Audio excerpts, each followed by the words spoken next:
Perhaps in that last example, I excluded the graph. So if we have a function f, and what we see is f is defined everywhere, and g is defined where x is less than 1, maybe you're wondering what the connection in with j of x. So j of x is actually the purple graph. And what happens? Well, it looks like we actually have a vertical asymptote, which would make sense. We're given a vertical asymptote whenever our denominator is equal to 0.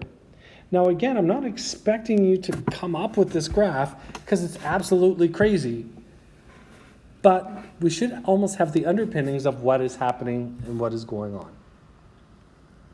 So, example, given the f of x is equal to x minus 2 squared minus 3, and g of x is equal to 2x minus 3, determine f times g of x and state the domain of the function.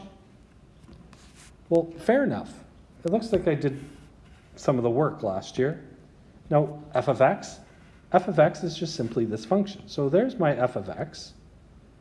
So h of x is defined by f of x times g of x, which is my function there. So it's really f of x times g of x.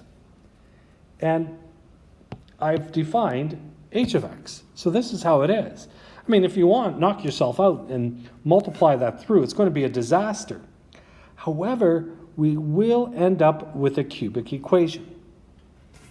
It didn't say put cubic equation in general form. This is just multiplicative form. But then what is the domain? Well, here's a polynomial. What is the domain of f of x? Well, f of x really has no restriction about it. That is, every input that you put in, you'll get a valid output. So I'm just on my number line, I'm just going to make this basically to signify my domain. Every value of x works. And g of x, well, what value of x works for g of x? G of x also has the domain, so where every x value works. So this domain is going to be simply x is element of the reals. Now I could put x exists such that x is element of reals.